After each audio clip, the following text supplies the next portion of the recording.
How do you turn down a job professionally? That's a great question, and we're going to talk about that today. Hi there, I'm Angela Brown, and this is Ask a House Cleaner. This is a show where you get to ask a house cleaning question, and I get to help you find an answer. Now, today's show is brought to us by SavvyPerks.com. SavvyPerks is a program that's designed for small business owners and their employees. And so let's say that you're in the house cleaning business and you're a member of SavvyPerks. SavvyPerks is an app that runs off of your phone, and it's triggered by GPS. So let's say that you're out and you decide you're going to swing by and grab some lunch. So you go SavvyPerks, and it pulls up 4 restaurants that are in the area. And you're like, hey, I'd like to go through this drive-thru, and I'd like to get my favorite sandwich and soda. And then the perks pop up, and it says, hey, buy one, get one free. And you're like, no way, that's so cool. The house cleaner that's sitting in the car next to me gets to eat for free today because my SavvyPerks just bought us both. I bought one, I got one free, right? Also, sometimes there are 10% off, 15% off discounts. There are 10% off $20 purchases. There are all kinds of deals and discounts that you can get as being a member of SavvyPerks. So if you are a small business owner and saving money is important to you, check it out at SavvyPerks.com. All right, on to today's question, which is from a house cleaner who wants to know this. Hi, Angela. I was wondering how you would turn down a client. Maybe the job is just too big for you to handle, or whatever the reason may be. How do you professionally go about that? Okay, so that's a great question. How do you turn somebody down? Well, the easy answer is don't accept the job in the first place if you think it's going to be too much for you. So if you're doing a walkthrough with a customer and the customer starts giving you triggers. Triggers are things that make you think of other things. Like if they say, well, we've already been through 40 house cleaners. Okay, that's a trigger, right? Because you're thinking in your mind, well, if they've been through 40, I'm going to be 41, right? They're going to fire me too. Chances are you're correct.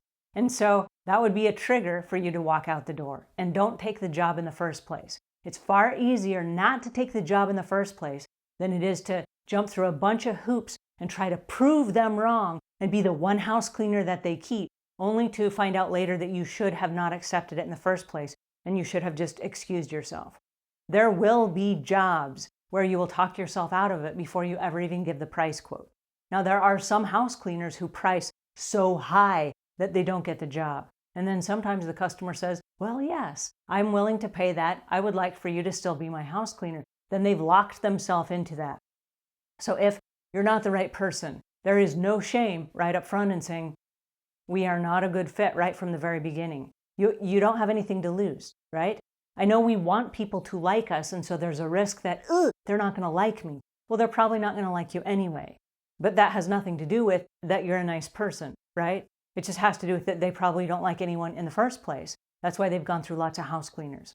So if you are at a house and you are bidding a job, and a little voice inside your head says this job is not right for you, then come right out and say that. Hey, listen, after walking through your house with you, I just gave myself, permission to look around, and I just don't think I'm cut out for this particular house. I want you to have the best house cleaner. I don't think I'm it. And so you just let yourself off the hook, and then you excuse yourself and you go home.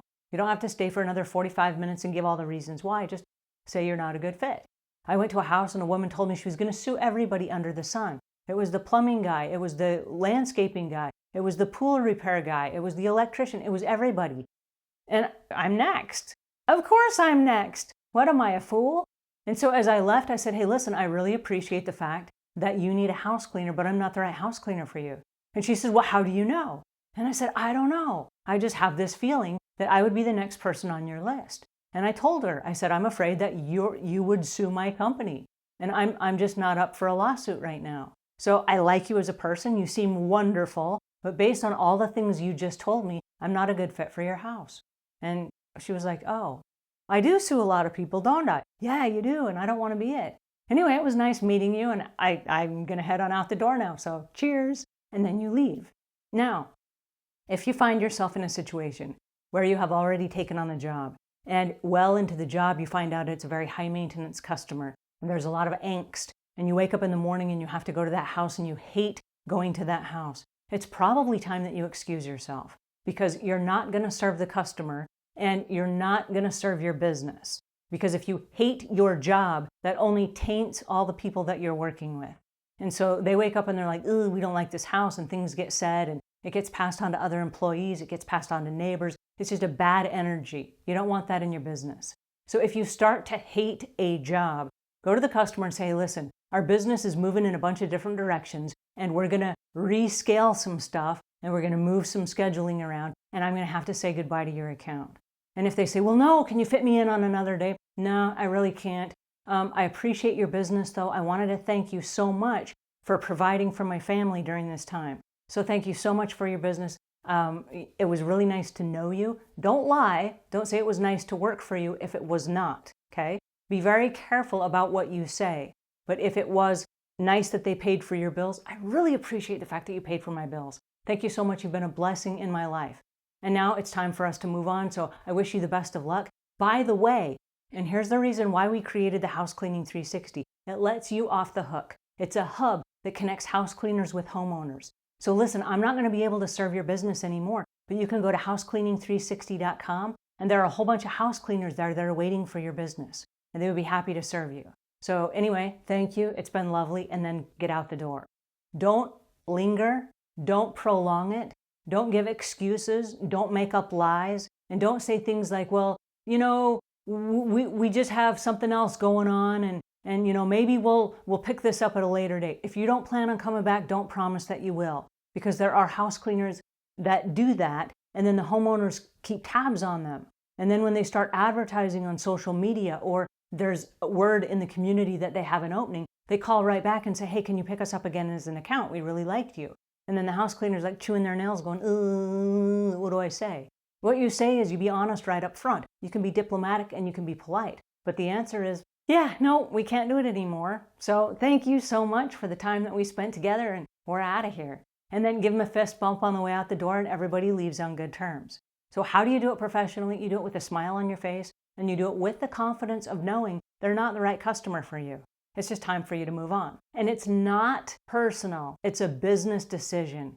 And so just think about it in terms of your business. Is this client the best solution for your business? And if they're a problem and they're not a solution for your business, it's time for you to move on. Alrighty, I hope that helps you a little bit. If you have any comments, please leave those below. If you have any questions, you can go to askahousecleaner.com. There's a little blue button in the corner. You just click on that little button. A microphone pops up and you can send your message to me here at the show. All right, until we meet again, leave the world a cleaner place than when you found it.